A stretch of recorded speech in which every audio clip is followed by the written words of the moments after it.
You're listening to the Youth Critic Podcast on KHZ Network.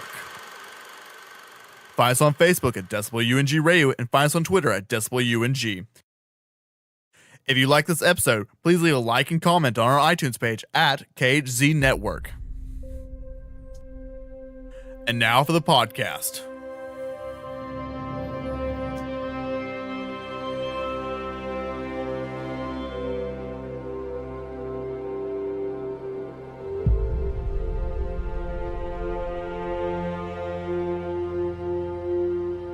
Who am I? You are a gift.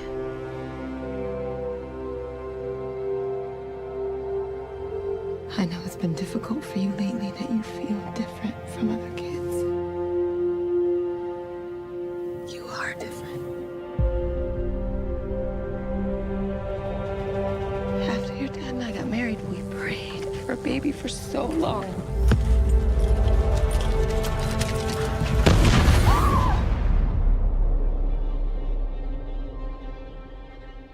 One night,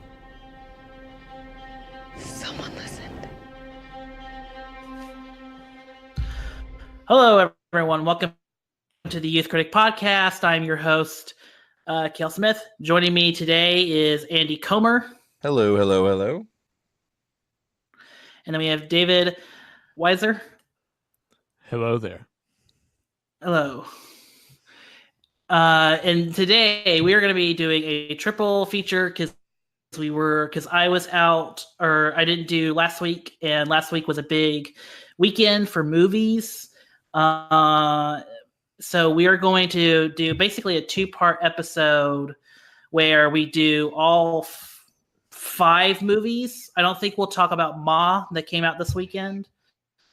But we will do, so this is part one where we talked about Godzilla, Brightburn, and Booksmart. And then the next weekend we will do, next podcast we'll do Aladdin and Rocket Man, essentially.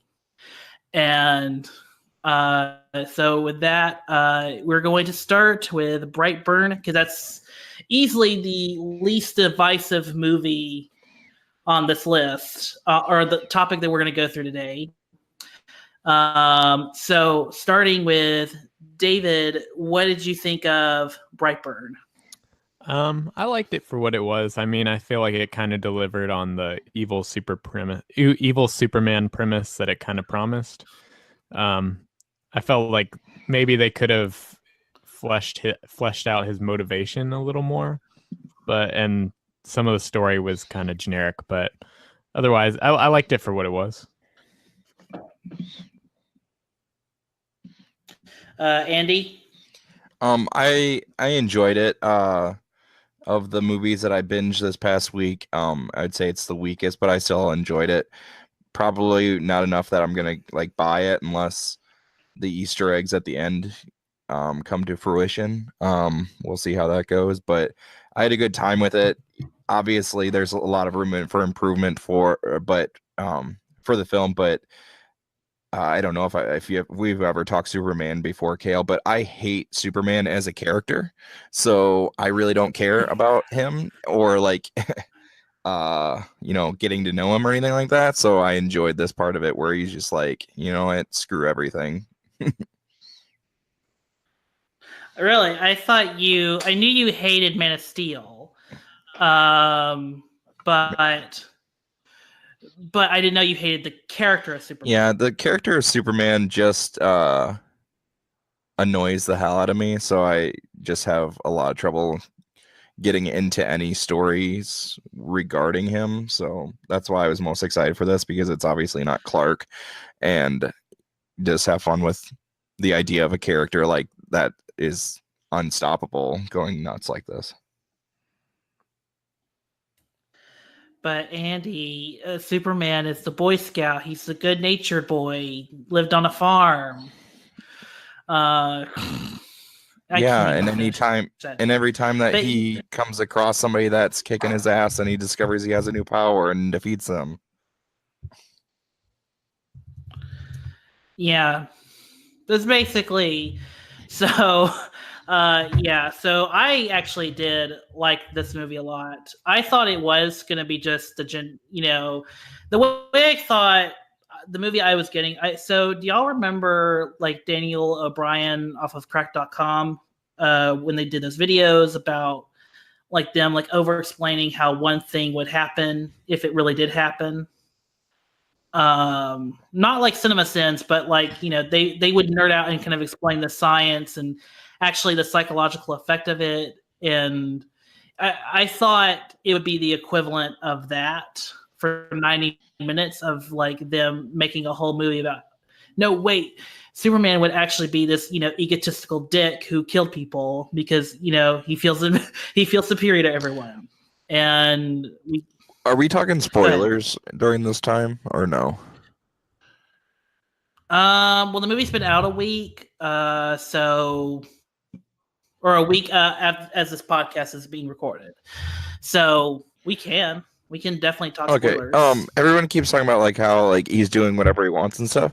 I feel like obviously he was triggered when the capsule started going off. So I feel like he was more of a drone to start, and then he just started feeling because of it giving him making him do stuff that made him feel superior and more powerful. I think that's what drove it. It didn't really matter how well he was like raised or anything like that. He was given a glimpse of ultimate power, and he's just like feeding into it.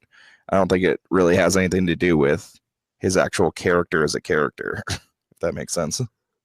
I feel like they kind of laid the groundwork for him to go evil without that, though, because like there's like he's being bullied at school and all that.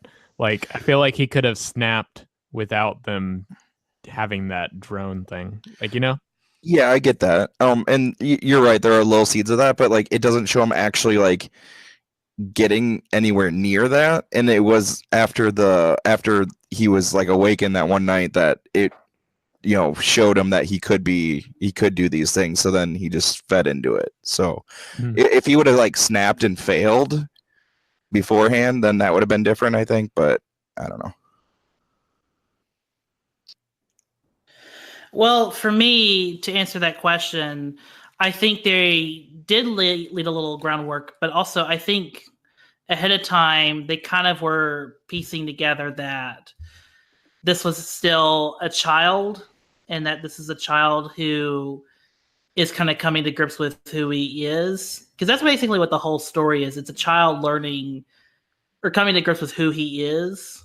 And he finds out. And of course, when you find out, you're the special being, it's taking the cynical approach of once you find out you're a special being, you feel like you basically become a narcissist who is superior to everyone. And while that's true a little bit for Brandon, but he goes about it in this Michael Myers kind of way. And maybe the capsule unleashed or awakened him to that, but I think it was already kind of there. Like the sociopathic part of him was already there. Yeah, that's probable. But I feel like he was a perfectly good and happy kid up until that first night. Yeah. I mean, it's a fair point, but I think there is just more to it. But yeah, so going into that, what did everybody think of him breaking bad at that moment? Now that we're kind of jumping around the place. Think of him doing what? Can you repeat that? Breaking Bad. Oh, okay.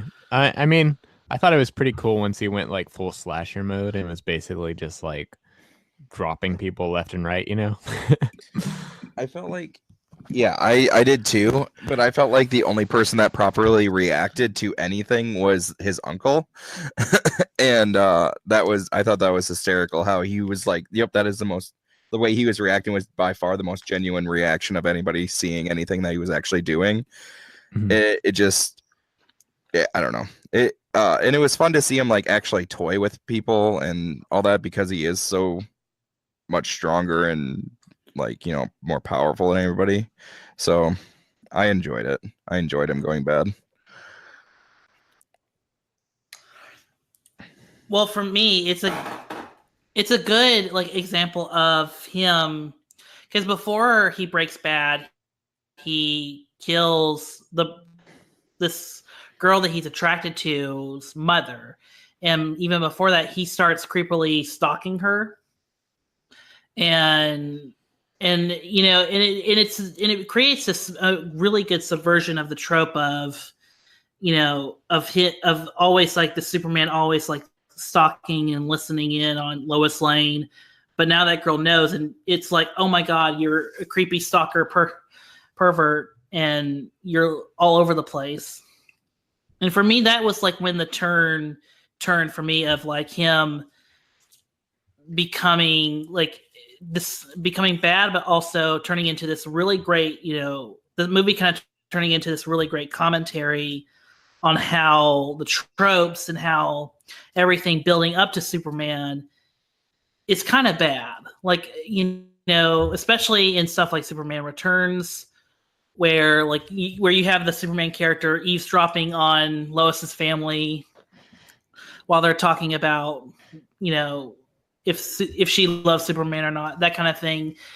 It's that kind of thing. And then on top of that, the counselor scene for me just adds even more of like, oh my god, this kid is like, it's like a insult waiting to happen.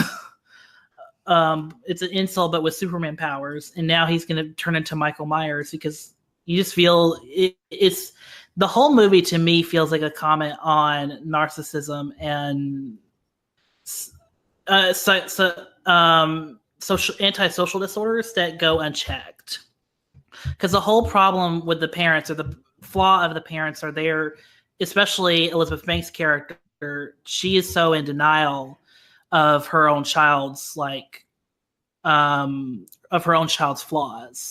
that when it's time, when she does realize that she loses her husband and multiple people die at that point, and Brendan is at the height of his powers. Yeah, I felt like it took her way too long to come around, even though I realize that's the point, and that she wanted to keep, protect her baby, quote unquote. But yeah, I felt like that took way too long. Yeah, I agree. Like, I felt like she should have turned more, like when he pushed his father really with a lot of force. I felt like that should have been the kind of turning point for her, where she was kind of yeah, maybe this is all him, But yeah, and he was a really shitty liar. Yeah, and then she was just kind of in denial till the very end. I don't think it's denial that her baby could do it, but she's in denial. I think she's in denial that, she has to kill her son. I think she doesn't want to confront that idea. Yeah, I just think she doesn't want to confront it. She doesn't want to confront this idea. Oh my god, I'm gonna have to kill my baby. And of course, when she does confront the idea, it's too late. I mean, she almost did, and I thought as soon as they set that up, I'm like, okay, well, she's the only one that can do it.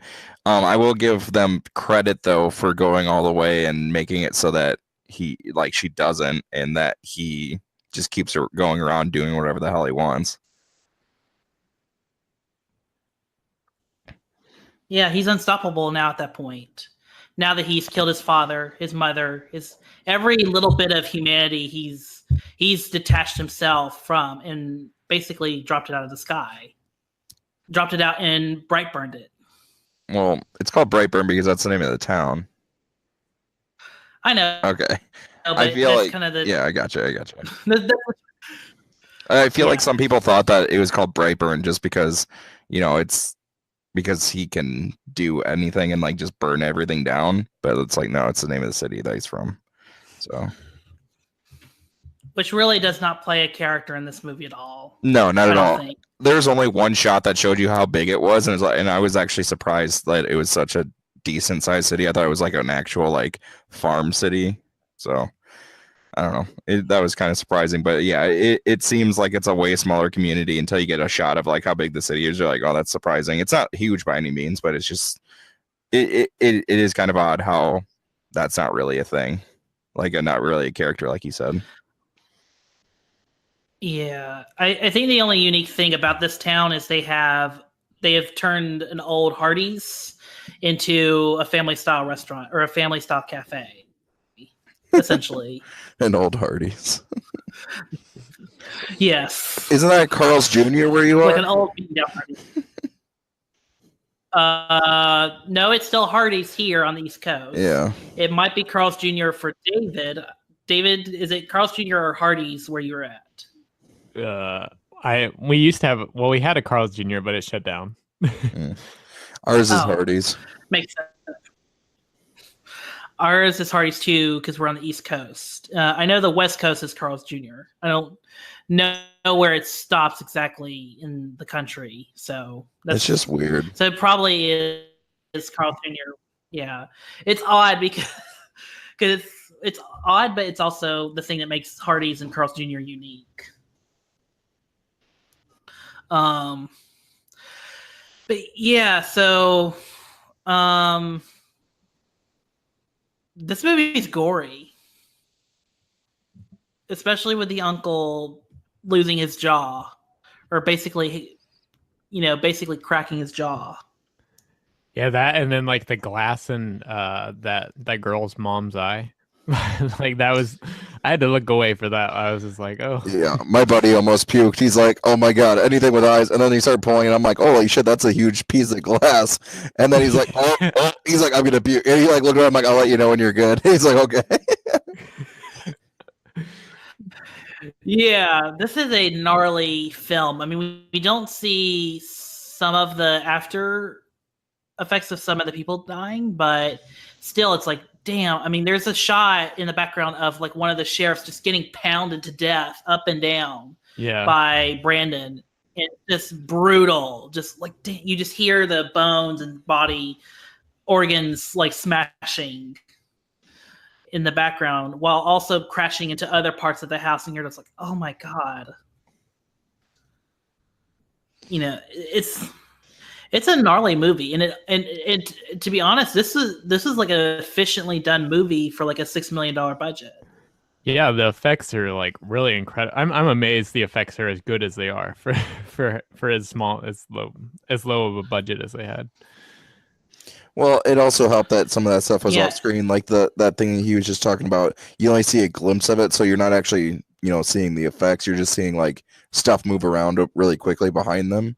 Mm-hmm. So like it's just like little editing techniques that would save stuff that way, I guess. Yeah, but they really stretched the budget. Like, yeah, for sure, to its max. Mm-hmm. Yeah, for a movie that has not like big names, but it has like people like Elizabeth Banks. What are you talking about? It has Roy from The Office, and I the first thing I said coming out of the movie, I'm like, you know what? Roy would have a kid like that.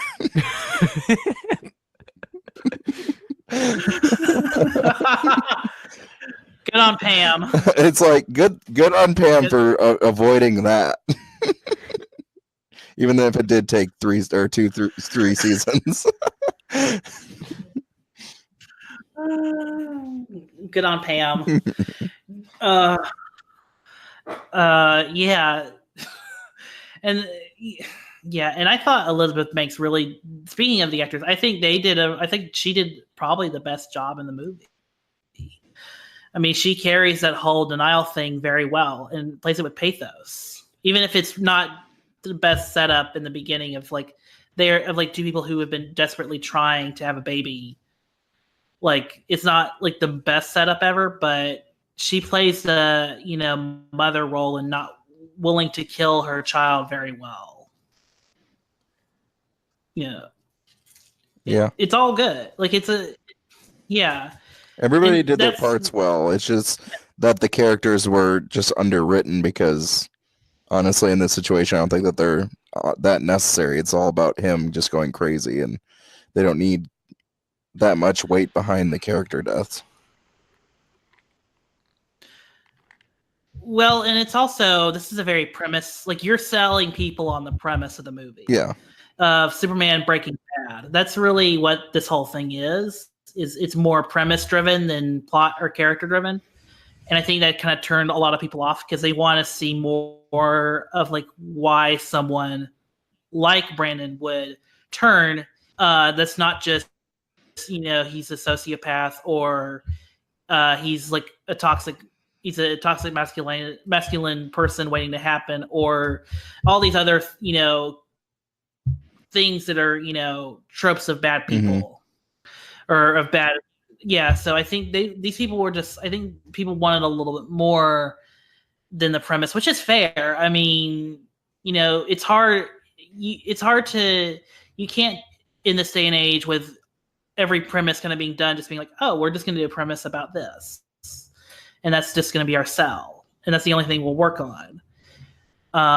But to me, I feel like for me, Brightburn is interesting because of what it says about boys growing up and not learning how to, let me rephrase, parents not being able to catch their kids not being, assholes early on and trying to, circumvent that early on. And now their children are, nuisance to the world when they're older and on their own. That's the way I kind of took the movie. It's parents not being able till it's too late to stop their children from being on their own and being nuisance. That's what I took from it. Yeah, that's fair. Yeah. Is there any other thoughts on Brightburn or hot takes or so Andy, why do you hate Superman? That is, I don't think we have talked about it. Yeah, I don't like Superman as a character. The only thing I find interesting about him is what's laid out in Kill Bill Volume 2. And that may just be because it's in Kill Bill Volume 2. I'm not sure. But anyway, he just doesn't interest me. But luckily this isn't, like you've been saying, his name is Brandon. It's not Clark. So it's just a being that has the abilities of most of the abilities of Superman. Like they didn't obviously divulge into all of them that Superman's known for. So, he could have them. He just is developing them now. So he doesn't even know all of the abilities he has. They just basically focus on flight, super strength, and laser eyes. So yeah, we'll see if they're able to continue on, which you guys saw what I was talking about earlier with the Easter eggs, right? Yeah, at the end, like the end credits, they were basically teasing like a Injustice League of sorts. Yeah, basically it has like Wonder Woman, Aquaman, Flash, like their symbols and stuff, and they're specifically talking about Aquaman at that time. But like you can see, and then they mentioned something about this woman like hanging people with ropes and stuff, and it's obviously Wonder Woman. It's just like that'd be super cool if they actually did that kind of stuff, went out and either did like individual ones. I doubt that they would be able to do individual ones and make it sustain like box office wise, so they'd probably have to do all of them in the next one. Yeah, because this one's not making significant money.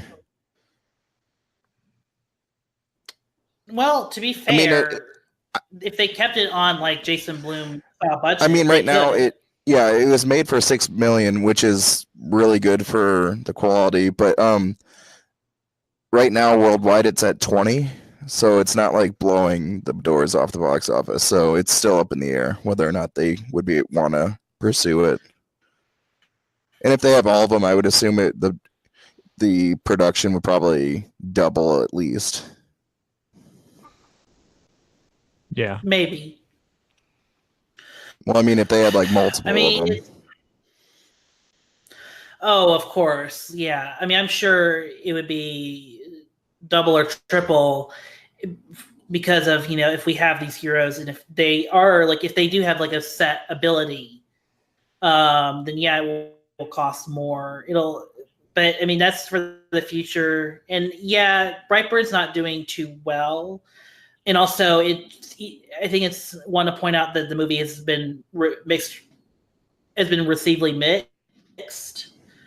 So it might not. So yeah, the chances of this happening might not happen. Plus, James Gunn is now in the DC universe, so he might just stick with actually doing adaptations of those characters instead of trying to parody them. So yeah, I know. Well, let me rephrase. I know James Gunn didn't direct this, but he is a producer, and he had a lot of. And I'm sure he probably had some creative help or creatively consulted on this movie. His girlfriend or fiance was in it as one of the teachers, like at the school, and then Michael Rooker had that cameo at the end, obviously. Oh yes, yeah. Where was his character earlier in the movie? I guess they couldn't afford to film his whole TV bit for earlier scenes, so.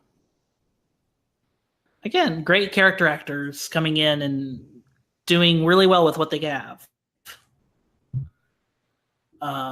Yeah. So, do we have any more on Brightburn, or do y'all want to move on to Booksmart?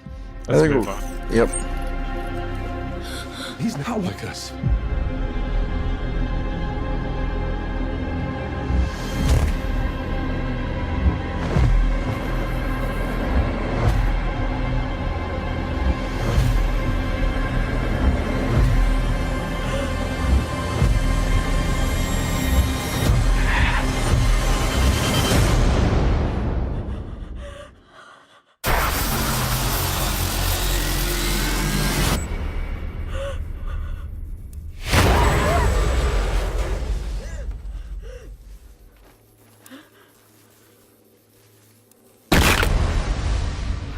All right, so moving on.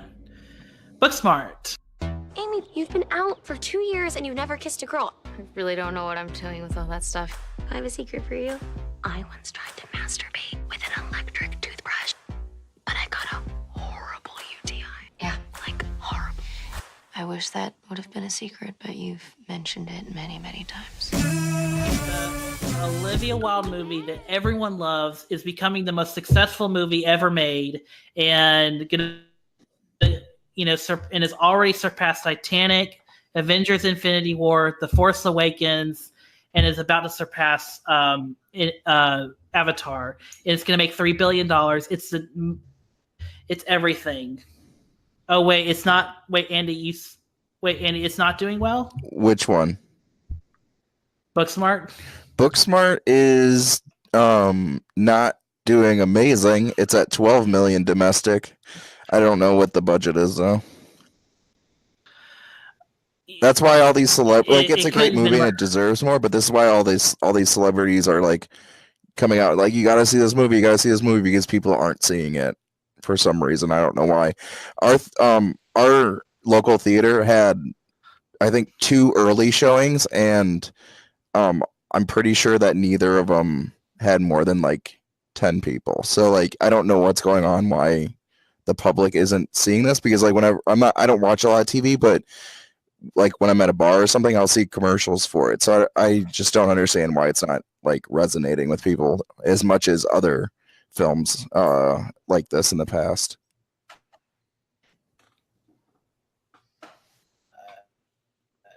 Do you have any thoughts, David? Yeah. I mean, I think it's just a matter of I don't know why they're not going out to see it, but everyone that's seeing it is liking it pretty much. Exactly. So are they not passing it on, or what's going on? Yeah, that's kind of my thing. I mean, I've been praising the movie since I saw it. I saw this movie a month ago because for whatever reason they've been doing private or public screenings of the movie weeks in advance. So I saw this a month ago, and yeah, it's been all over the place. It's been promoting. It's been they've been trying to sell it. I think the problem is they sold it as super bad with girls. Okay, yeah. And do you guys agree with that comparison though? I honestly haven't seen Superbad. No, that's fine. Yeah. Well, okay. So I just asked because in comparison, Superbad's opening weekend was 33 million. Booksmart's was 12. There's no way that Booksmart, unless Booksmart all of a sudden launches off somehow, there's no way that they're going to come close to Superbad's 121 domestic total. It's just weird that there's such a huge gap. And it's not holding well at all. I checked the box office on it this morning, and it made less than $1 million on Friday. So it's dropping pretty quick. But yeah, so you're right. But let me ask this though: do you think Superbad's success had anything to do with it being a Judd Apatow production that was fresh off of Knocked Up? I don't think that stuff really does matter, because the 99 we're like, okay, people that talk film, film Twitter, do podcasts like this, we're the quote unquote 1%ers of moviegoers. We care about that stuff. 99% of the audiences don't care who's producing. Most, or I would say even 95% don't even care who's directing or writing. They don't pay attention to any of that unless it's like, a prestige thing like, Tarantino. Like that might get some more people, but the vast majority of moviegoers don't care who's directing, writing, or producing. They just care about who they see on screen and the type of story that they're getting. So, I don't know why it's doing this. It just seems really odd since it's being considered or compared to Superbad so much that it's doing so horrible comparatively, like in box office. Well, here's kind of my thinking is it's kind of doing the same box office it's kind of got the same problem that The Nice Guys has, which is it's a movie that really isn't a summer blockbuster coming out in the middle of May, where it's like summer blockbuster extravaganza. And I get the reason why Booksmart released on May 24th, because it's a movie about graduation, and most high school graduation ceremonies happen around in the radius of this, date at the end of May, especially for the Southeast or maybe even California. But still, it's one of those things where it's opening in the middle of summer, and it didn't really have the best marketing campaign. Like, yes, they're selling it as Superbad with girls, but the thing with Superbad is Superbad came out over a decade ago. It's true. And then also on top of that, people are not really, for whatever reason, I think it also has to do with the Netflix culture. People are not willing to go out to see movies on that small scale if it's not on Netflix or Amazon or Hulu, which it is unfortunate, but I feel like that's part of it, is that that Netflix has basically crafted the new YA teen genre of films and are doing really well at it, supposedly. And so I think all of it has to kind of deal with the circumstances of it just came out at a bad time, bad place. Like, I think Good Boys, that comes out in August, I think will do better, because if that movie has the same Rotten Tomatoes score as Booksmart, and it's opening at the end of August where everyone's going to be box office out, I think everyone will turn to a comedy that's not, a big blockbuster. So I think in that regard, Good Boys had the better idea of opening in August rather than in May or June. And that's just my theory. Anyone else? Yeah, I mean, they tried to release it as counter programming, but interest in those other movies that it was competing against is so high that it's kind of hard for it to be an effective counter program, And then there's like the whole streaming thing, like you were talking about. Yeah. Go ahead.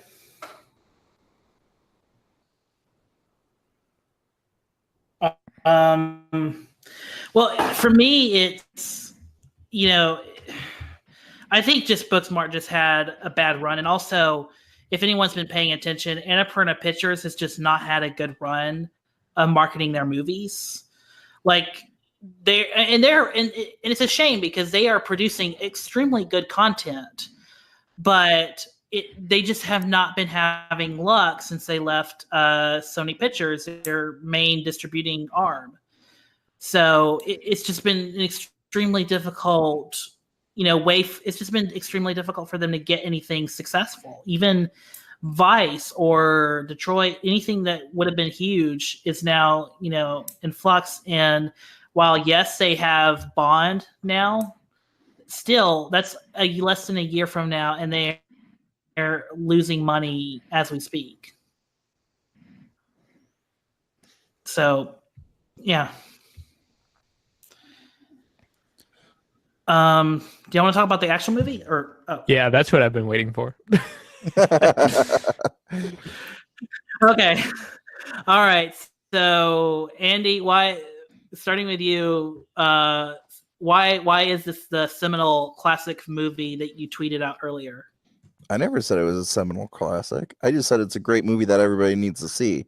The fact no, it's definitely my second favorite movie of the year. It's a great movie, but it's gonna take some time for me to put it on the same par of like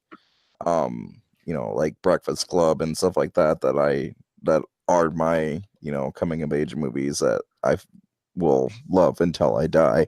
I'm sure that this will get there, but obviously seeing it once feels a little premature to say that. But everybody's great. The two main girls, Molly and Amy, the two characters, their chemistry is amazing. Like all their little like stuff that they do together, like to hype each other up when they both like change outfits and stuff is really good. All the side characters are great, like their teacher and the principal that just keep popping up. But for me, the all-star is Billy Lord or Lord. Yes. Did you hear that they because she was so much fun on set, they kept writing her into scenes just to keep her working on the movie longer because they loved having her on set so much. And literally she's written into almost every scene. Whenever they go to a new location, she pops up and it's the most ridiculously funny thing. that wouldn't surprise me because but then it totally fits into the mold of the character they created for her to just suddenly appear at places and it's just this great reoccurring gag that I wouldn't be surprised if that was the case, and if that is, that's awesome. Exactly. And she's so ridiculous that it's just you can't help but laugh and love her, and it's just so she's that character is just so funny and perfect for it. Just to have them just be bewildered every time that she comes around and how did you get here so fast? It's just so funny. I just loved it. And then the story is just your typical coming of age story. They're just like Dazed and Confused or Super Bad Itself, stuff like that, or Can't Hardly Wait. It's last day of school, and they want to have one great night after on their last day of school, and it's just about them going from party to party, location to location, interacting with other people their age, adults come in and stuff. Oh yeah, the Valley Strangler part was phenomenal, and the way it comes back at the end, yes, was just so funny because he's like, you can't do that, it's private information, you can't just trust people, and they keep doing it, and then he lets them go, and you find out later he's a strangler. You're like, what the hell? It's so funny. Yeah, everything just connects really well.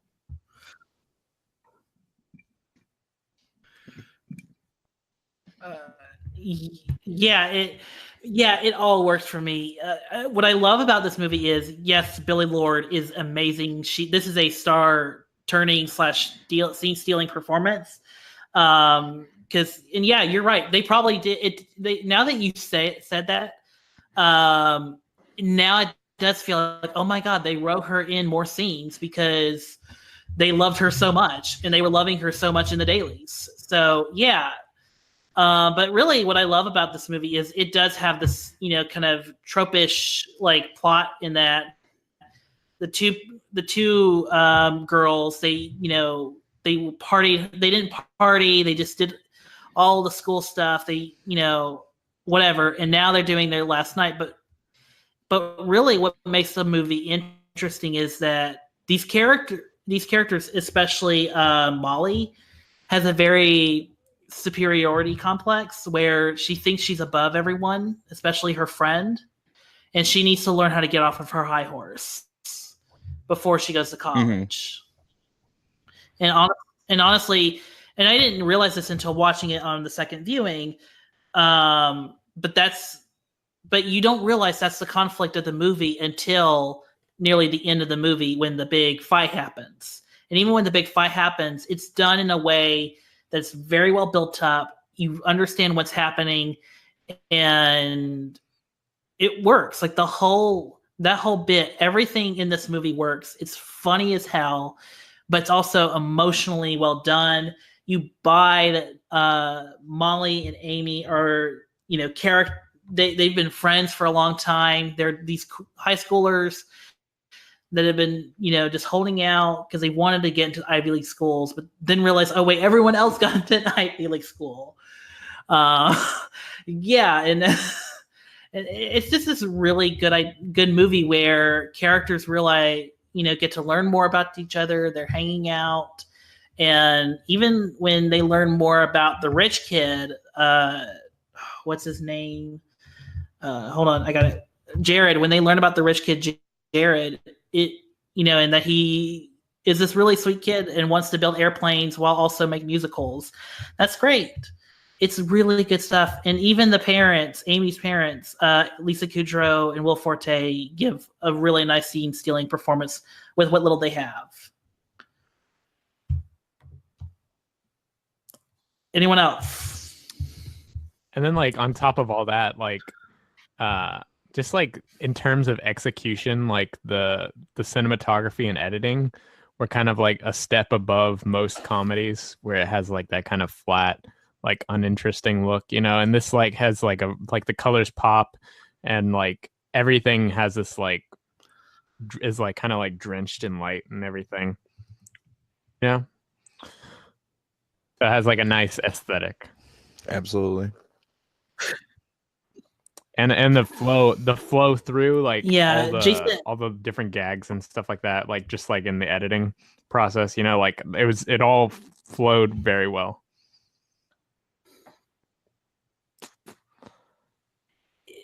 Right, absolutely. It flows well, I think, and also it flows well because Olivia Wilde, for her first feature film, she just knows what she's doing. She just is able to seamlessly, go from scene to scene, through gag, and actually build up all the gags and have all these setups and payoffs, and that completely work. I mean, still the funniest scene for me in the whole entire movie is Molly realizing everyone went to an Ivy League school and she worked her ass off, and and she realized, oh my God, everyone's going to Ivy League school, and then gets a condom-filled water balloon thrown at her face, just to add even more insult to injury. That, I don't know, that for me is one of the better jokes in the movie, besides Gigi as a character. Gigi. Yeah, nothing feels like a throwaway gag or joke or throwaway line. Everything is incorporated somewhere else down the line. Some of the beginning exposition, introduction to these characters and their high school setting. Some of it, when you're at least on my first viewing, at first I was kind of okay, this kind of feels like external, kind of supplemental information that's kind of just there for the general world building, I guess. But then it all resurfaces later on. Absolutely. Especially gags including Gigi later on, there are scenes where she'll be hyper in one scene and then just fall asleep on the car, or fall asleep on a piano, or fall asleep while after belly flopping in a full belly. Yeah. So yeah, the gags build on each other, and it works so well to everything. I know I keep saying that, but I can't stress enough. Everything works so well, against the tropes, because this movie could have easily fallen into tropes and just been a typical comedy.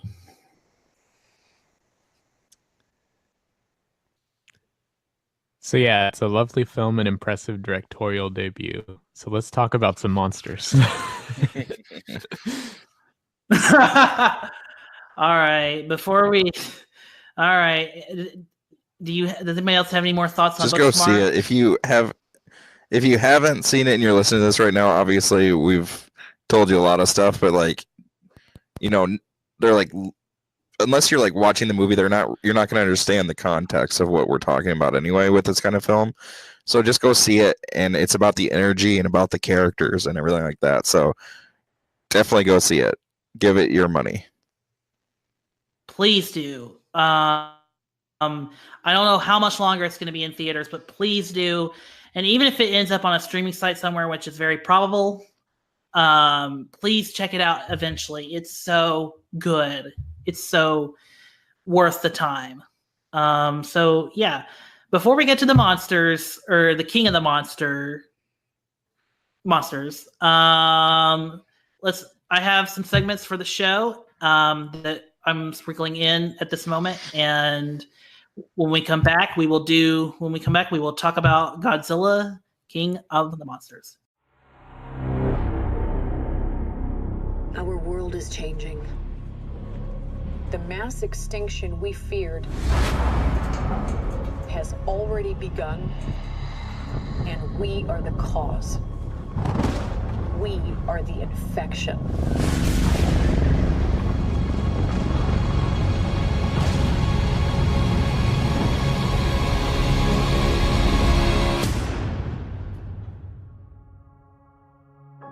But like all living organisms, the Earth unleashed a fever to fight this infection. It's original and I am rightful recording, rulers, the Titans. and Gene, if you'll do a clap around the same time as me, can you still see me?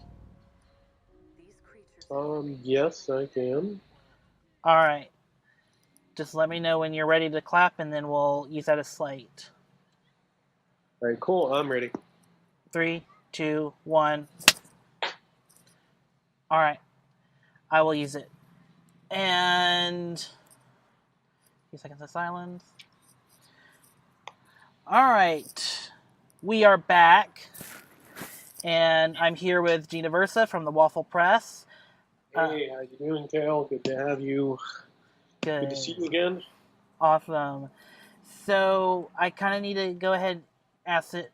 You're, as I've been told, a Godzilla fan. Is that correct? I am a very huge Godzilla fan. I loved all the movies growing up as a kid. My dad got me hooked on them watching it.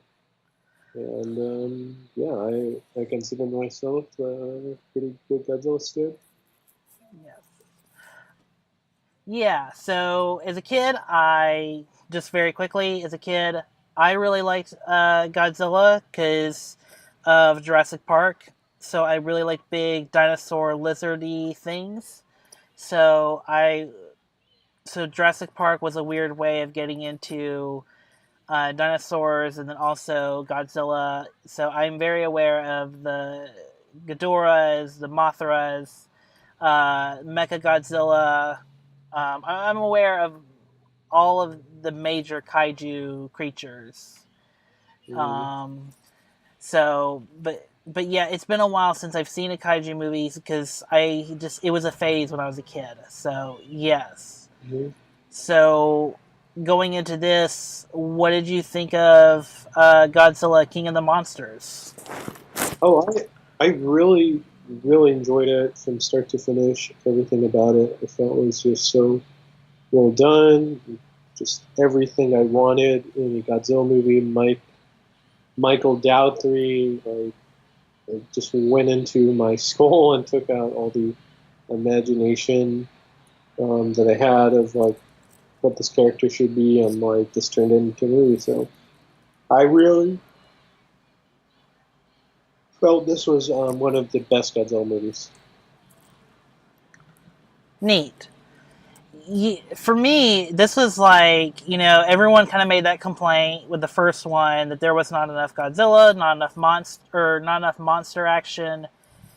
It feels like Mike Dougherty juiced up the franchise in a bit and said, and basically used the term "let them fight." And they did. I feel like they got them to fight, but also in a way that still is resonant. There's still some, thematic themes in there. The theming of it is a different type of theming. Like the first one is very much a general, outwardly look at the movie. This one's more is a focus theme on, the family and what the family dynamic kind of means to this, to the kind of in relation to the state of the world. In the state of how people are reacting to Godzilla. So it's interesting that this family is caught up, and while they don't necessarily in real world would be there, they're still they're the embodiment of the reaction of the world to Godzilla. Yeah, that's a really good point. Where these monsters represent such ecological themes, and they're such iconic in what they represent. So you have it right on the money, Bill. Yeah.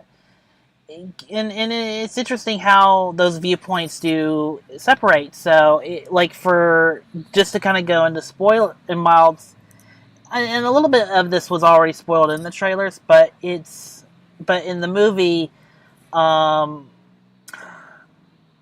my gosh, I'm like Via Farmiga's character is essentially the villain of the piece. But she feels like she's doing the best thing in that by allowing these monsters to fight. Like she is the one that sees what Godzilla is, and that is, the balance of nature. The problem is she sees that in all the monsters and not just only in Godzilla. Yeah, exactly. Well, except Ghidorah. Yeah. Well, she kind of changes her mind on Ghidorah. Mm-hmm. But that's only because she didn't realize Ghidorah was an alien. Right. Now, sometimes that's hard to forget, Yeah. Maybe don't always tamper with science. Yeah, exactly. So what more like deeper themes or anything that you found in the movie, since I think to me you're a bigger Godzilla fan than I am because you've been with this longer than I have. Yeah, the themes of just because it wasn't like humanity's bad. I mean, it's like because that's where Vera Farmiga is wrong. She wants to kind of wipe out or lessen humanity and restore the Earth. But when Godzilla went and attacked them, like with the Orca, it felt that the message was that it wasn't that humanity was bad. It's just they need to learn to coexist, and they can coexist if they understand nature. So, like, there is like hope for humans to just improve the environment if they just learn to just slightly coexist with this in the natural order of the world, I would say. Yeah. Well, it works in that, in her plan, in a way, like you can see the backing of it, but it's like a naive kind of Thanos kind of thinking. Yeah, exactly. It's really where if you believe that, but even then, the backing, like the whole Senate hearings of like, should Godzilla or as the universe does kind of like to call it, Gojira. It's in Japanese, giant whale. It's a giant whale, or as I have also heard, it's a gorilla whale. Mm-hmm. Oh, excuse me, gorilla whale. So, and that's it for me. That's and that's kind of the more interesting dynamic of the film is how this, on one hand, Senate's trying to control nature because, of course, they want to prevent the death of multiple lives across the world. Exactly. But to the monarch's, opinion, it's, and rightfully so, they make a good case that, that Godzilla's not an enemy of humanity. He's trying to be a savior of it. Right. And as far as we know, Godzilla hasn't really done any other damage since the Moto incident. Mm-hmm. No, it's not. Yeah, he's not vindictive or anything. Yeah, so he's just nature balancing, the equilibrium of the Earth. Mm-hmm. And now that becomes interesting, not only because there's been more monsters unleashed, but because that somehow will tie into Godzilla versus Kong later on. Mm-hmm. But yeah, so other than the themes, what other things did you love about the film? I certainly enjoyed the characterization of the monsters. Mothra, I love Mothra. She's so majestic and doesn't get enough appreciation as a monster. She's, the one of the few people to actually beat Godzilla quite a few times, and great. And I, just really loved Mothra. Rodan, I felt that was cool. He was kind of a rogue. Excellent. And, I don't understand the hate for some of the human characters, and I get like some aren't as interesting. But it's this really simple story of just this daughter that had, her parents are divorcing, and her family, is so fractured, and how this family needs to come together. I thought that was a really great, story. And Millie Bobby Brown is just, she's great in like everything she was in. And there's this weird complaint where, oh, she's just playing 11, and it's like, no, have you only seen like 2 movies? Like, she's her own character in this movie, and it's kind of, a disservice to say that as well to her as an actress, I would say. I think so too. I mean, it's not amazing, but it's more because what she does, it does help the plot, but it really is like how it's handled with her character, especially between the second and third act of this movie. It doesn't really help, or it doesn't really work or make sense to that character. And it's not, I just don't think it was executed well. I just don't blame her performance. I just blame kind of more of the writing of her basically with the sonar, knowing what it can do and knowing what it will do. And she's like, yep, I'm going to sit here with a sonar and get everyone to my hometown so they can have the big battle here. Mm-hmm. But yeah, that maybe she would have left the sonar eventually, but maybe that's just my thinking. Right, yeah, maybe. Maybe that's just my CinemaSins raised brain that I can't quite get rid of. But yeah, overall, I thought she did all right. I thought everyone did. And really, I think more people are looking at what is written for the characters instead of the performance. Because that's what seems to be, from what I take away, the chief complaint is what Vera Farmiga's character is doing, which it is, it is kind of been done multiple times. The one person who feels righteous in their mind to kill humanity or put humanity in danger for a supposed greater good. Yeah, there's certainly a lot of altruistic villains like that. But I mean, like, for this sort of, like, fun, exciting monster movie, I thought that it really worked. Well, it gets everyone together. That's really what it is. Mm-hmm. And I mean, and that's always kind of the hardest part about these movies is just getting all the monsters or all the heroes to fight each other.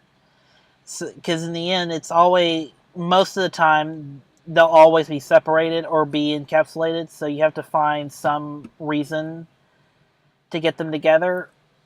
And that's just how it always is. I mean, even in the older Godzilla fight 'em up movies, that's how it always was. They always had to create some, convoluted reason that Ghidorah or Rodan or one of these creatures would come out of the woodwork and then fight. So it to me the whole thing is just true to a Godzilla movie. It's just more of that 70s era of Godzilla. Mm-hmm. That's yeah, you're completely right there. yeah. But yeah. Other than that, I mean, do you have any more like thoughts or anything you wanted to talk about with Godzilla? What did you think of the fights in it? Months ago, because there's certainly something we wanted to see in the last one.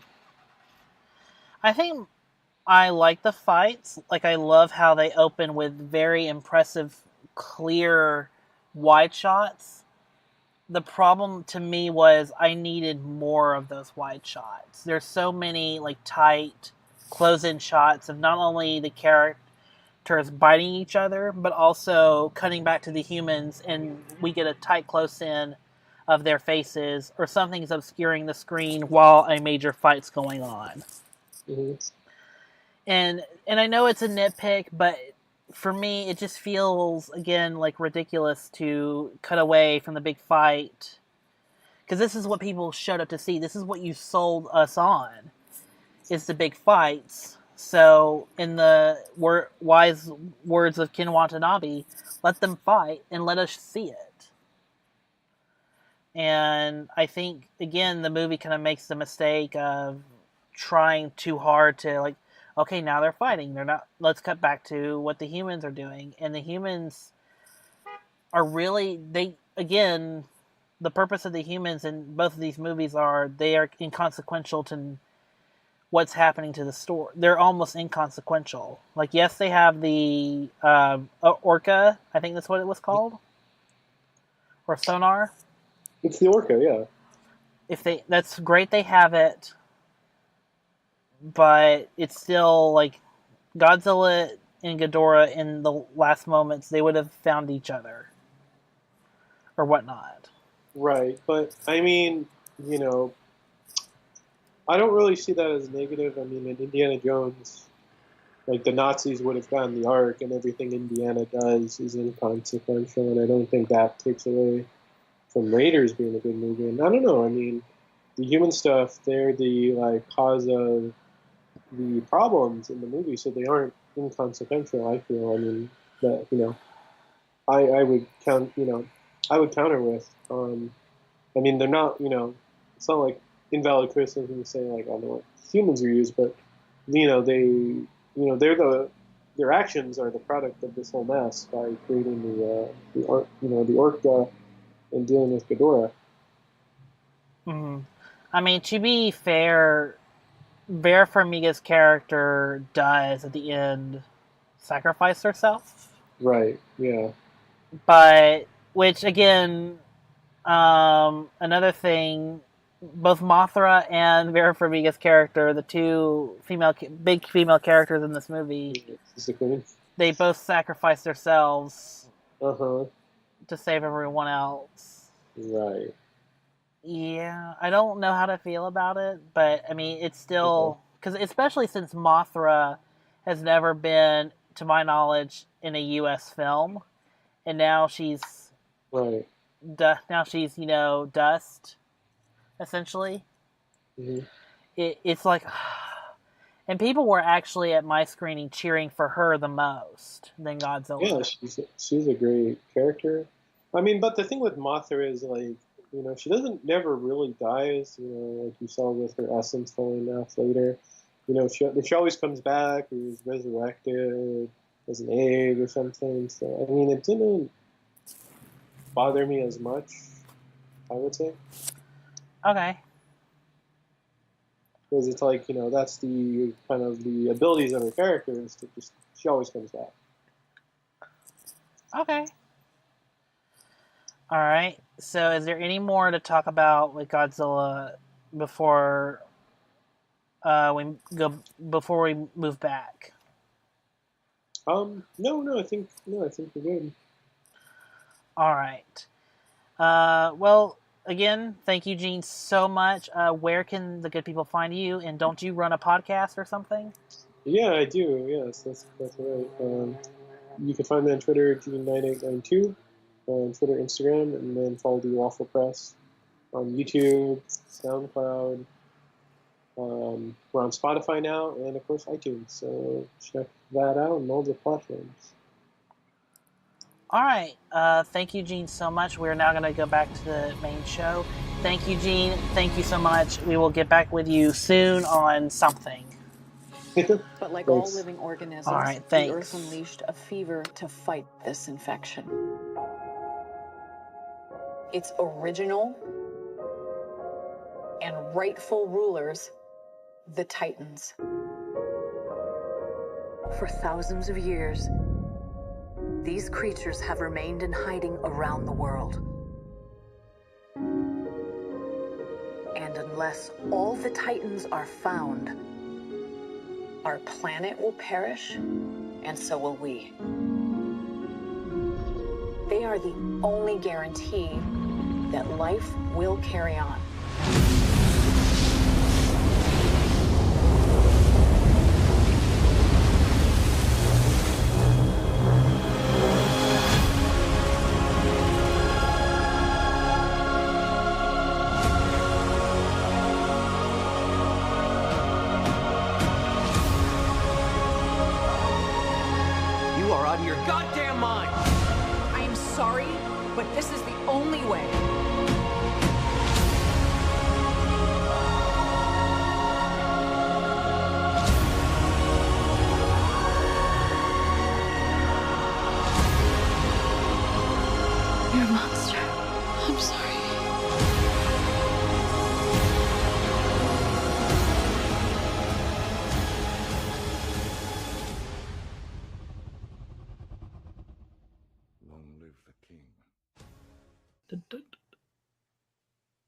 All right, so what did we think about Aliens? I mean, Godzilla, King of the Monsters. I can't wait for we get a Godzilla 3 announcement and they hire David Fincher to do Godzilla 3. And then they fuck it up, and then it's an Alien 3 mess all over again. They hired David Fincher and everything. That'd be insane. They hired David Fincher, and then they replaced him with Robert Schwentke or Brett Ratner to finish the movie. That'd be ridiculous and disappointing. Honestly, though, like they've already wrapped up on Godzilla versus Kong, right? Yeah, I believe they wrapped shooting recently. Because that comes out next March, so like with all the effects, they have to have that already done. Yeah, either they're about to be done or they're already done. Okay, good. Because you're right. It comes out in mid-March. So we don't have to wait a whole year for more monstery awesomeness. Yeah, we don't have to wait 2 more years for more monster movies. Yeah, somebody want to start? Good. David, go ahead. Okay, so I thoroughly enjoyed this. I thought the kaiju action was pretty epic. And I mean, the human characters are pretty bland, but like, what do you expect?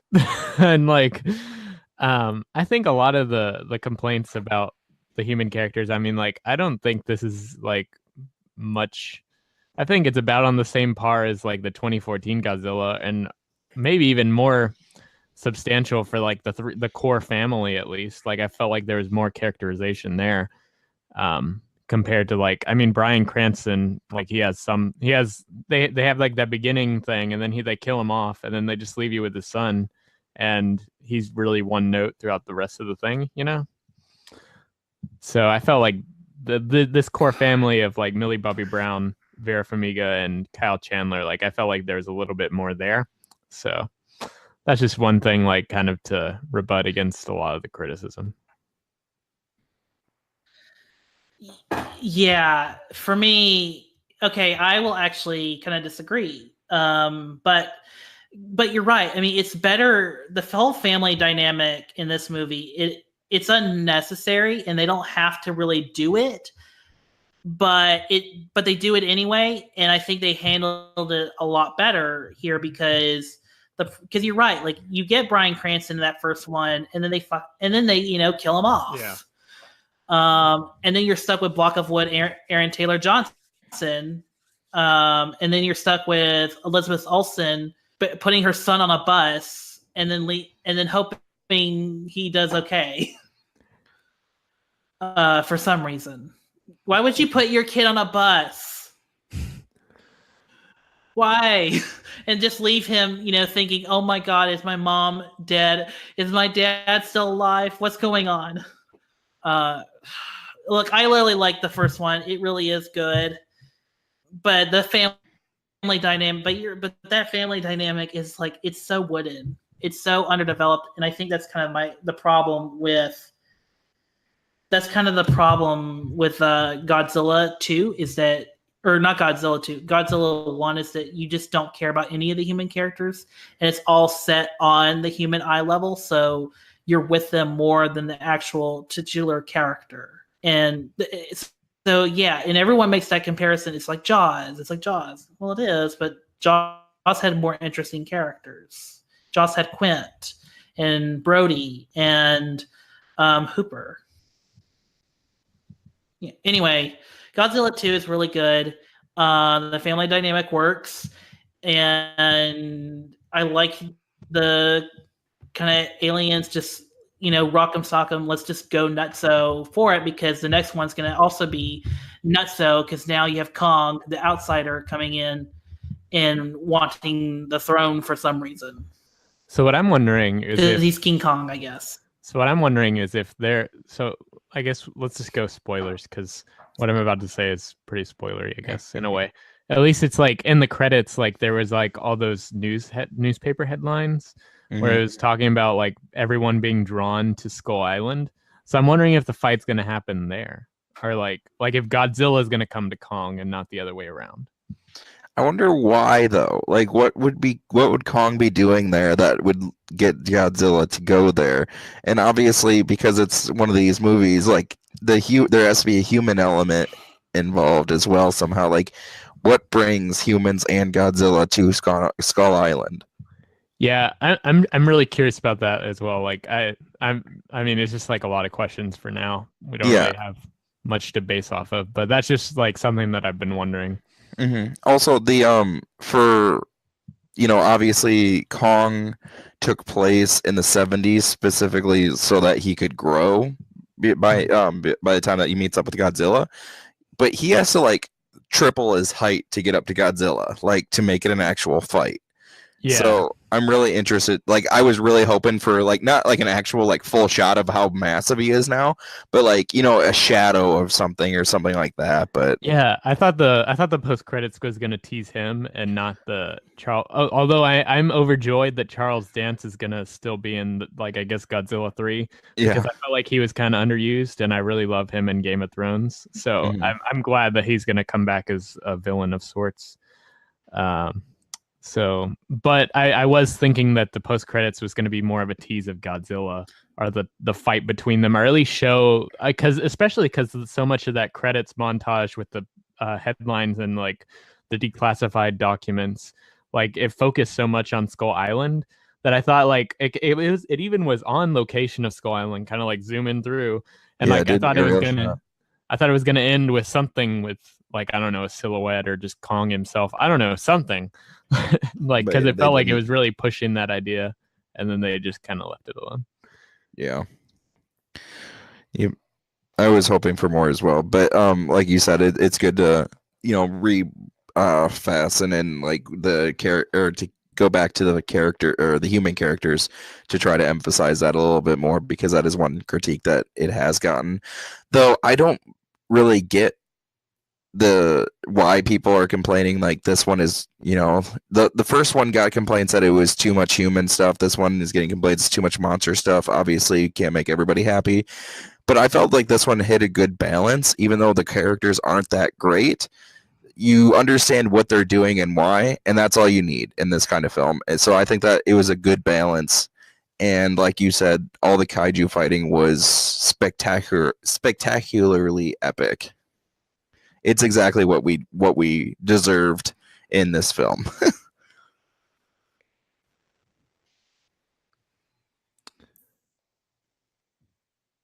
Alrighty, anything else? Mothra is Oh, amazing and Hello? gorgeous. I thought it was kind of like, I mean, I'm not a like huge Godzilla fan, so I don't know a lot about the lore, but I thought it was kind of interesting that they kind of spun that, like where Mothra's like they have a symbiotic relationship Yeah. instead of being antagonistic towards each other. Like, that was kind of interesting. Well, yeah, she like they've been really pushing that she's the queen and he's the king and stuff like that. So that was really cool. Like when the fight's happening and then like she comes in and Rodan obviously starts fighting her and stuff. And I liked everything. She like her design was cool. Like when she comes back the first time, when they realize that that Godzilla's still alive and stuff. She's just like that bright light in the sky. You can't even see like what she actually looks like. And then all of a sudden, and then at the end when she's comes in to help him during the fight and everything and give him that extra boost, and when he comes back to like actually finish the fight, that's the most badass Godzilla I've ever seen. Yeah. Like when he's like literally like his radiation is like pouring out of him, because like they keep hyping up that he has too much like radiation and he's about to explode and all this stuff, and you can just see him like brimming with energy and just like ready to kick his ass. And the entire time I was like, when the one character goes into like help Kong, or I keep almost saying Kong, to give Godzilla that like the extra boost, and I wanted it when he touches him, I wanted to go like, you fight now or something like that. And it was perfect that the other characters like, let them fight. I used to love it when he said that, because obviously that was like the biggest, like the best line from the 2014 one. And it's like the most used line, just like, let them fight. And the way that they called it back was just perfect. I just love that. Yeah, I totally agree. I liked his sacrifice when he like went down there with the nuke. Yeah. One character that I felt like really Yeah. got shafted was poor Sally Hawkins. Like, Yeah. he just kind of like, I guess, Again. or is it Gyodora or Ghidorah? Ghidorah, yeah, King Ghidorah. Yeah, Ghidorah. King Ghidorah just kind of stomped on her, I guess, or something like that. Yeah. One thing about Ghidorah that was interesting is that they said that he's not supposed to be here, so he's like from another planet, and I thought that was interesting. And I'm just curious, like where he came from, if there's more coming, that kind of stuff. Yeah, I mean, like, I feel with the post-credit scene, they're gonna bring back some like weird, I don't know, maybe mutated version of Ghidorah. Or they're gonna use his DNA to like make some like clone or something like that. Yeah, so for sure. So I think they'll A mecha explore Ghidorah. more of Ghidorah somehow. Yeah. Also, I love the fact that like when he tore off one of the heads, like they grew back like right away and stuff. I thought that was pretty cool. Yeah, I was thinking it was gonna be like a Hydra effect, where it was gonna be like two heads were gonna come out of that thing, and it was gonna be like a four-headed one, and I was gonna be like, oh. Yeah. It was just like the character designs, the execution on the battling, and like, the contrast in all the colors and everything. It's a beautiful monster movie that just delivers all the action that you could possibly want. And they absolutely destroy Boston. Yeah. Oh yeah, Boston's now turned over. Yeah, like it's bad. Or like it's pretty, like their battle went on for a while, and I enjoyed every second of it. One thing I did, like, one of the other critiques of the 2014 one is that they didn't show enough Kong. God damn it, I did it again. Enough Godzilla. Well, they didn't show enough Kong. That's a good point. Yeah, they didn't. But they didn't show enough Godzilla, and they kept like teasing it. Like they would show them like start squaring up, and then it would cut away to like a news thing and stuff like that. I enjoyed all that, but like that you can only do that for one film, so I'm perfectly fine with it doing that, and I enjoy it. That's one thing I really like about that film is that they just wanted to like drag it out and everything, but this one, they just brought it to your face the entire film. Every time that they interacted, you saw all of it, and it was a really great sequel. Totally agree. Do you have any opinions? Yeah, Kim? so I think he said that his computer died. Yeah, I got. I'm still here. Let's see. He said my computer died. Keep talking. Nice. One thing that I will say though about Godzilla that's kind of surprising to me. This weekend, this Godzilla, King of the Monsters, is projected to only make like 60 to 65 million, which is really, like, it sounds like a decent number for like this kind of film, but the 2014 one made 93 opening weekend. So that's really concerning to me. I really hope that this is one of those films that China latches onto and like saves, so that we're guaranteed to get something after Kong versus Godzilla, because obviously we talked about that has to be already done filming and stuff. So for us to get a sequel after that, like, to keep it going, I really want, no question about it, that this is a hit. So I just really wish that more people would see it, and this and China hopefully helps out a lot. Yeah, I hope so too. So, yeah, I'm back. I don't know if anyone heard, but I heard you say hello at one back, point. I'm like, oh, he's having issues. Okay. I can't hear him, so I'm going to back out and come back. Yeah. Damn it. Sorry. Okay, so here. So I made the aliens joke earlier, but yeah, it is.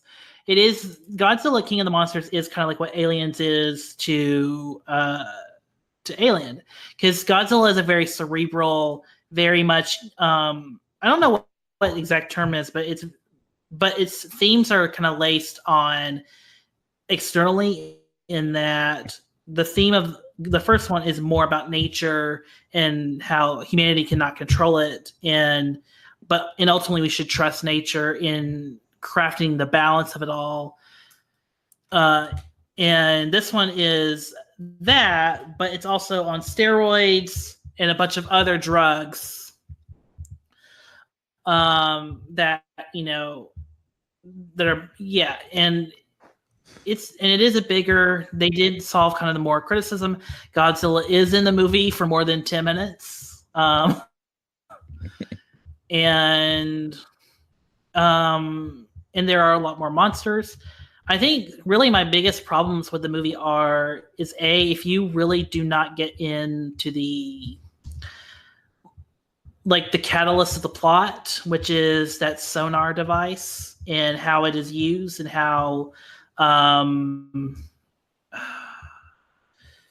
what's Conjuring lady Mia Farmiga's character, how she uses it to get all these monsters together. If you don't buy into her reasoning, then the movie will not work for you. Like, it will not work for you, because that's the whole basis of the film. Yeah. And I can see why people don't like it. But but again, Godzilla is a sci-fi movie with sci-fi that incorporates sci-fi ideas and topics. So again, this is a giant. I hate to say this, but Godzilla is always going to be a giant. Well, what did you expect?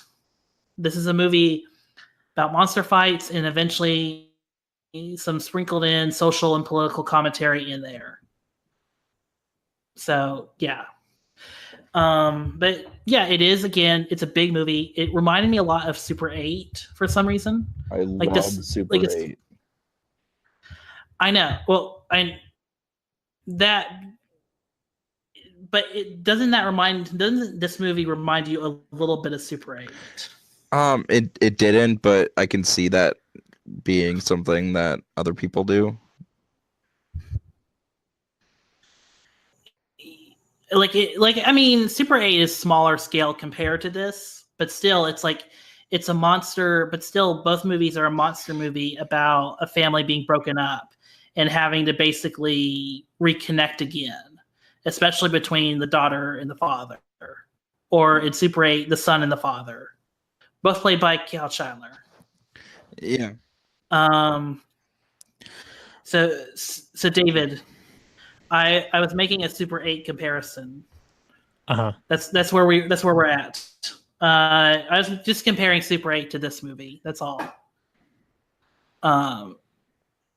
So yeah, is there any more to talk about Godzilla? I know you two talked while I was dealing with technical issues, but is there more we want to say about the epic movie that it's been like 5 years in the making? One cool thing that I came across that I didn't realize until afterwards, like I know someone mentioned on Twitter, Joe Morton's character, he's the have you guys seen Terminator 2? The scientist that, Yes. Sarah, and that they go visit to go like destroy everything at Cyberdyne. He's in this movie late towards the tail end. What location is he at? I don't remember now. I can't think of what location he's at. He's in China. He's in China with Mothra. So he is playing the character that Corey Hawkins played in Kong Skull Island. Oh, really? They're the same character. They're both I'm looking it up. Houston Brooks. Remember at the end of the credit scene for Skull Island, it showed those guys like that he was joined Monarch and stuff. Yeah. That was in the 70s. So he's been working for Monarch this entire time, and he still works there. And that was his character from Skull Island. Interesting. Yeah. So obviously we knew that they were connected, but it's just neat to, have a character crossover, even though they didn't. I bet 99% of people didn't notice, but yeah, I didn't even notice. It didn't register for me until I saw it on Twitter. But yeah, I thought that was kind of a neat little touch. So is Charles Dance's character the same person as Tom Hiddleston's character in Kong Skull Island? I'm pretty sure he's or is that? I think that was just a fan theory. I think they have different names. Oh, okay. I can look up Kong real quick. Sorry. I don't. No, James Conrad is Tom Hiddleston. And then it's Jonah Allen for Charles. So they're not the same. Okay. And what did we think of Millie Bobby Brown in this movie? I thought she was great. She did well. Yeah, I thought she was fine. I have not watched more than an episode or two of Stranger Things, so she doesn't get me super excited like a lot of the fans are. But yeah, she did a perfectly good job. Everybody did a good job acting wise, I think. It's really good. One thing that's really good about the three films that have been in this so far is that they've been getting really quality actors for the better quality actors than typical for this type of film. And I think that really just gives it that little extra oomph for the, because they're not the humans aren't the main the main point of the film. So they get a little bit less. So if you have really good actors that can give you more than what's on the page, that makes it all the better. Yeah. I mean, I know, and to be fair, none of the previous Godzilla movies really invest in the human characters, but they're still there to basically explain what's happening. They're basically commentators for fights, essentially. They're there to kind of describe what's happening, and also so there can be some, and they're also there for some sort of, social political commentary angle that the movie's trying to portray. And that's what they are. And here, I think they try to give the human character some, beef, not just with the family, but with Ken Watanabe's character, as he apparently has a past or a relationship with Godzilla, or maybe not a relationship, but but it's like a animal, but it's like it's like an animal lover / animal relationship kind of deal, and so when his sacrifice does happen, it is emotional. It's also emotional because that's the last character from any one of the first movie. Because you're right, Sally Hawkins does get stomped by Ghidorah, and she's out of the picture. Again, Sally Hawkins, this great actress, gets wasted. It's great. Bradley Whitford really hitting his beats.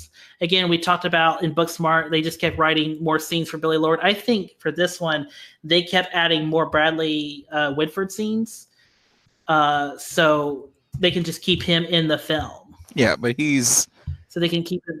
His little comments are just hysterical, and he just, can just make anything watchable. So that makes sense. Yeah. I thought this was a fun movie. I can't wait for the next one. I wonder if it will be huge. So let me ask this. Does anyone have any theories or hopes or expectations you want from Godzilla versus Kong? One thing that I thought was really cool about this film was, they mentioned that there's 17 Titans that they have found, and obviously we only saw 4 of them. We saw we saw Ghidorah, the Rodan, Mothra. I think there were about 8. So there was Godzilla, Ghidorah, Rodan, Mothra, the one that looked like a mammoth. Yep, that one was really cool. I wish that would be really cool to see him square up with somebody. Then there was that Muto from the 2014 one. It was like their child, I think, or maybe it was the same. It's the same species. Yep. And then there was that one that looked kind of like a crab. Oh yeah, I forgot about him. And then there was a 4th one that was kind of like, it was really obscure, but it was another additional. It was like a spider type thing. Yeah. Yeah. So yeah, it'd be really cool if they could, I don't know, during the Kong one, maybe if it's Kong versus, an actual versus, if it was kind of like Civil War, some of them are fighting on each side, and then they just kind of. That's exactly what me and my friend said the other day coming home from it. Yeah, some of Kong is a big enough threat to Godzilla's crown for King of Monsters that some of them switch allegiances, and it's just an all-out battle between a 5 versus 5 or something like that. I think that'd be super cool. But just to explore more creature designs, I think would be really awesome, because like that mammoth thing looked really sweet to me. I really want to see more of that thing. Yeah, I'm excited going forward.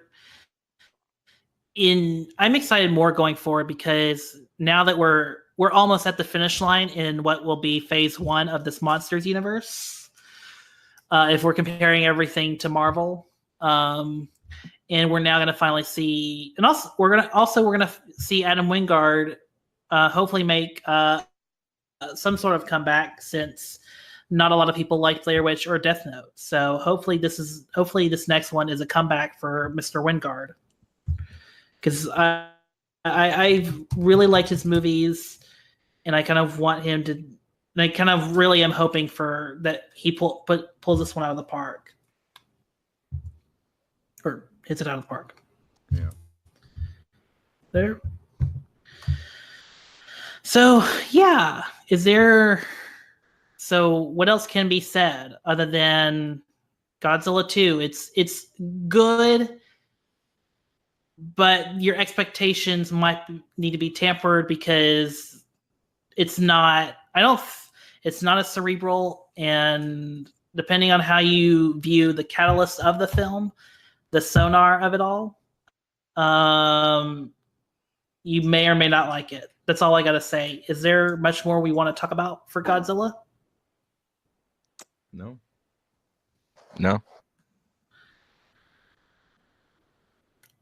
David? I feel like we kind of covered it all. All right. With that said, we will have a post-credit scene of Charles Dance looking at a Ghidorah head. Oh wait, we don't have one? Okay. We're not going to have a post-credit scene. We're just going to talk about where people can find all of us. Starting with you, Andy, where can the good people find you? You can find me on Twitter at The Talking Can, Letterboxd at The Talking Can. Let's talk movies. All right, David? You can find me on Twitter at Weiser_David.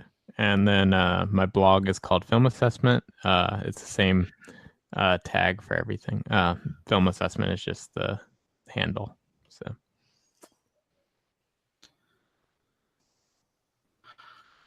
All right, and you can find me on Twitter at MovieKale. You can also follow the show at The Youth Critic, and then you can also follow the channel that distributes this podcast at KHZ Network. Thank you all for listening. We'll be back with you very soon for Aladdin and Rocket Man, and then, of course, we will come back for Dark Phoenix. Thanks, everyone. We'll be back with you.